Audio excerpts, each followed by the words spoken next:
Hello दोस्तों, मेरा नाम है शाहिद और आप देख रहे हैं हम नवा। तो आज हम जिस पैटर्न की जिस पहर की बात करेंगे वो ये है मफ़ाइलुन मफ़ाइलुन मफ़ाइलुन मफ़ाइलुन। अब इस बहर को समझने के लिए हम नात पाक का एक शेर देखेंगे। चमन चमन की दिलकशी गुलों की है वो ताज़गी। अब हम बहर की तख्ती करते हैं। तख्ती का मतलब होता है टुकड़े करना। तो हमने बहर देखी थी मफ़ाइलुन। तो मफ़ाइलुन की तख्ती ये है, मीम हरकत में, फ़ा हरकत में, फिर अलिफ, फिर ऐन हरकत में, लाम हरकत में, नून साकिन।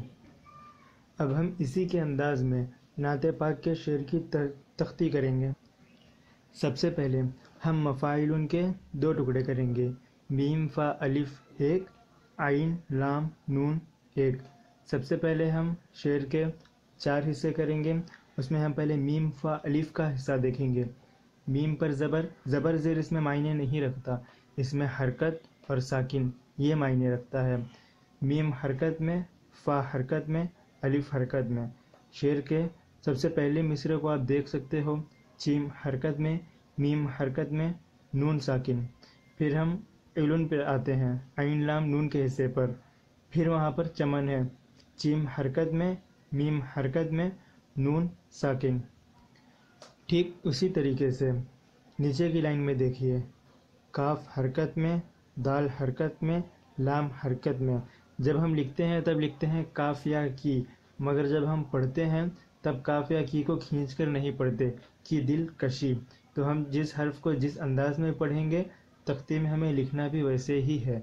वहाँ पर हम काफ या को खींचते नहीं हैं, इसलिए तख्ती के वक्त या नहीं लिखना, सिर्फ काफ पर ज़ेर लगाना है, क्योंकि हम ज़ेर के बक़द्र ही उसको पढ़ते हैं।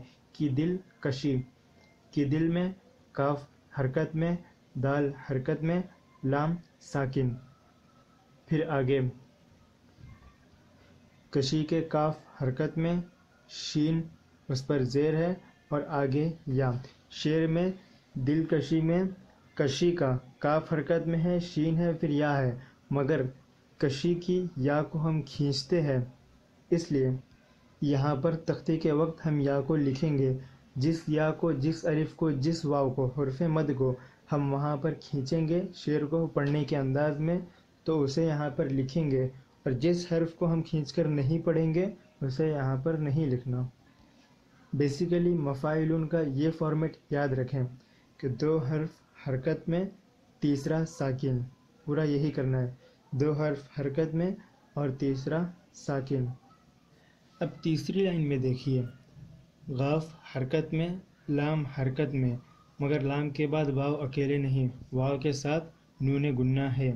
तो एक चीज़ का ख्याल रखिए, जैसे कि इससे पहले के वीडियो में हमने देखा हुरूफ मद अलिफ या वाव हैं, तो अगर साकिन की जगह या साकिन को हम यूज़ करते हैं और साकिन के साथ में अगर एक और हर्फ हम लगाते हैं वो भी साकिन हो और इन दोनों के पढ़ने से शेर को ज़्यादा फ़र्क ना पड़े, तो हम उसे इस्तेमाल कर सकते हैं।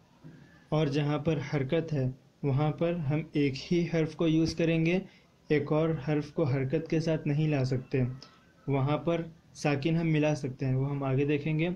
जहाँ हरकत है वहाँ एक ही हर्फ आएगा बहर के मुताबिक, मीम फ़ा अलिफ आइन लाम नून, ये हमारी बहर है। मीम हरकत में है तो मीम की जगह हम जो भी यूज़ करेंगे वो एक ही हर्फ होगा और हरकत में। फ़ा हरकत में है, उसकी जगह हम जो भी यूज़ करेंगे वो एक ही हर्फ होगा और हरकत में। अलिफ हरकत में नहीं है, हुरूफ मद है, यानी इसकी जगह अगर हम कोई भी हर्फ मद यूज़ करते हैं या कोई और दूसरा हुर्फ साकिन यूज़ करते हैं और उसके साथ में एक और साकिन को हम मिलाते हैं और दोनों के पढ़ने से शेर में कुछ ख़ास फ़र्क ना पड़े, तो हम ऐसा कर सकते हैं। अब आखिर की लाइन में देखिए, वो ताज़गी। अब वाव के बाद हा है ऐसा शेर में, मगर यहाँ पर हम सिर्फ वाव लिखेंगे क्योंकि पढ़ते वक्त हा की आवाज़ हम नहीं निकालते और वाव पर मैंने हरकत नहीं दी क्योंकि न इस पर ज़बर लगा सकते हैं न ज़ेर लगा सकते हैं, क्योंकि वाव की आवाज़ ज़बर और पेश दोनों के बीच में है, दरमियान, इसलिए मैंने यहाँ पर حرکت نہیں لگائی مگر وہ واو حرکت میں ہے، وہ تا زگی. آپ کو پڑھنے سے اندازہ لگ جائے گا کہ کون سا حرف حرکت میں ہے. اب ہم اسی تختی کا ایک اور استعمال دیکھتے ہیں. تختی یہی ہے، میم فا الف عین لام نون.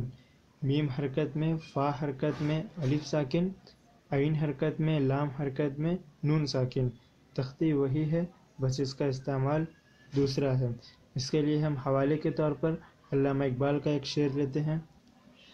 بھری دنیا سہی لیکن ٹھکانہ ہم بھی پا لیں گے. اب اس کی تختی میں ایک چیز کا دھیان دیجیے، دونوں ایک ہی تختی پر ہے، لیکن اس تختی میں مفاعل کے جو عین ہیں وہاں پر ہم ایک حرف حرکت میں لیتے ہیں، ساتھ میں ایک حرف ساکن بھی لیتے ہیں. اب اس میں پہلے شعر پر دیکھیے، بھا.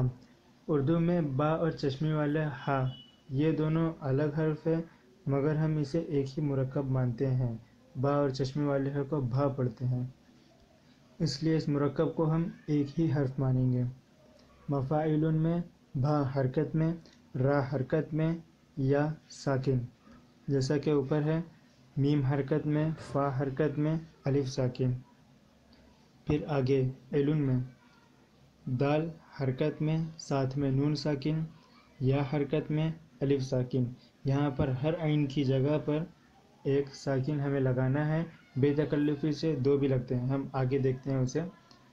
دو حرف حرکت میں، تیسرا ساکن، پھر ایک حرکت میں ساکن کے ساتھ، پھر ایک حرکت میں ساکن کے ساتھ. آپ اس پیٹرن کو دیکھ سکتے ہیں. دوسری لائن میں بھی وہی ہے، دو حرکت میں ایک ساکن، پھر حرکت کے ساتھ میں ساکن، پھر ایک حرکت میں پھر ایک ساکن. اسی طرح دیکھ سکتے ہیں. اب چوتھی لائن پر آتے ہیں. یہاں پر چوتھی لائن پہ بھی پا لیں گے میں با حرکت میں، پا حرکت میں، الف ساکن، مفا. علن کے اس میں دیکھیں گے کہ لام کے ساتھ میں دو ساکن ملے ہوئے ہیں، تو یہاں بھی ایک ساکن تو ہمیں لینا ہی ہے حرکت کے ساتھ میں، لیکن اگر کوئی اور ساکن ساتھ میں آ جائے، اس کے پڑھنے سے شعر پر زیادہ فرق نہ آئے، انداز نہ بدلے، تو ہم لے سکتے ہیں. اور حرف مد کے بعد ایک ساکن لینے سے اکثر انداز نہیں بدلتا، اس لیے ہم لے سکتے ہیں، شعر کے وزن میں کوئی فرق نہیں پڑے گا. تو اس تختی میں ہم یہ دو طرح کے شعر لکھ سکتے ہیں، چمن چمن کی دلکشی، اور یہ بھری دنیا سہی لیکن. دونوں کے وزن کی تختی ایک ہی ہے، مفاعل مفاعل مفاعل مفاعل. بس پڑھنے کا انداز تھوڑا سا بدل جاتا ہے، ہمیں عین کی جگہ حرکت کے ساتھ میں ایک حرف ساکن بھی لگانا ہوتا ہے.